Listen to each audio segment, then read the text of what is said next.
ભારતીય રાષ્ટ્રીય કોંગ્રેસ કચ્છ જિલ્લા દ્વારા આજે ભુજના હમીસર તળાવના કિનારે આવેલ ગાંધીજીની પ્રતિમાને હારારોપણ કરવામાં આવ્યું હતું। આજે કોંગ્રેસના કચ્છ જિલ્લા મહામંત્રી રામદેવસિંહ જાડેજાની અધ્યક્ષતામાં કાસમભાઈ સમા, ફકીર મામદ કુંભાર, ગનીબા કુંભાર, હાસમ સમા, શક્તિસિંહ ચૌહાણ, મહેન્દ્રસિંહ પરમારની ઉપસ્થિતિમાં ગાંધીજીની પ્રતિમાને હારારોપણ કરવામાં આવ્યું હતું। કચ્છ જિલ્લા કોંગ્રેસ દ્વારા આજરોજ 77માં નિર્વાણ દિન તિથિ નિમિત્તે મહાત્મા ગાંધીને કચ્છ જિલ્લા કોંગ્રેસે વંદન કરી, નમન કરી, ફૂલ અર્પણ કરી અને આજે જ્યારે એમને યાદ કર્યા ત્યારે ભારતના રાષ્ટ્રપિતા એવા મહાત્મા ગાંધી, જેને મહાત્માનું બિરુદ આપવામાં આવ્યું છે, મહાત્મા કે સંત ત્યારે વ્યક્તિ બને કે જ્યારે એને પોતાનું સર્વસ્વ દેશ માટે, માનવ માટે જિંદગી ખર્ચી નાખી હોય, ત્યારે આવા લોકોને મહાત્મા કે મહાન સંતનું બિરુદ આપવામાં આવતું હોય। એવા જ આપણા રાષ્ટ્રપિતા મહાત્મા ગાંધી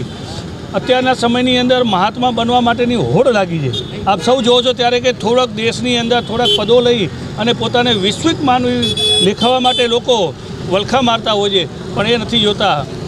કે એના માટે તમારે પોતાને આપને ખર્ચવો પડે, પોતાની જિંદગી હોમવી પડે। આ એ જ મહાત્મા છે, એ જ રાષ્ટ્રપિતા જે આપણા જ્યારે દેશની અંદર ગરીબાઈ હતી, દેશની અંદર કપડો પણ પહેરવા નહોતો, ત્યારે પોતાના કપડાનો ત્યાગ આ બેરિસ્ટર જેવો માણસ એને જ્યારે દેશની અંદર જે હાલત જોઈ અને ત્યારે એને પોતાના તમામ વસ્ત્રો કે આજથી હું જ્યાં સુધી મારો દેશ આઝાદ નહીં થાય, મારા દેશની જનતા પૂરતા કપડાં, પૂરતું ભોજન, પૂરતું સ્વાસ્થ્ય અને પૂરતી સુવિધાઓ નહીં મળે ત્યાં સુધી હું મારા ઉપર એક જ કપડે હું રહીશ, આવું જેને જીવન જીવ્યું હોય એવા વ્યક્તિઓના આજે નિર્વાણ તિથિ નિમિત્તે અમે સૌ કોંગ્રેસીઓ એમને નતમસ્તક નમન કરી અને એક નેમ લઈએ છીએ કે જે દેશની અંદર તાઇફાઓની સરકાર છે કે જે ગરીબો ઉપર અત્યાચારો થઈ રહ્યા છે, ગરીબોના ઘરો તોડવામાં આવે છે, ગરીબોની ઝૂંપડપટ્ટીઓ તોડવામાં આવે છે, એના વ્યવસાયોને તોડવામાં આવે છે। આપ જોવો છો આવે દિન લોકો રસ્તાઓ ઉપર આંદોલન કરે છે કે હમણાં જ કાલના જ કિસ્સાઓ જુઓ કે જે કચ્છની અંદર જખૌનો હોય, દરિયા કિનારો હોય કે અમદાવાદની અંદર જે લોકોના વેપારીઓના જે વેપાર ધંધાઓ છે એને વગર નોટિસે, વગર વ્યવસાય, વૈકલ્પિક વ્યવસાય તોડી નાખવામાં આવ્યા હોય, ત્યારે આવા લોકો,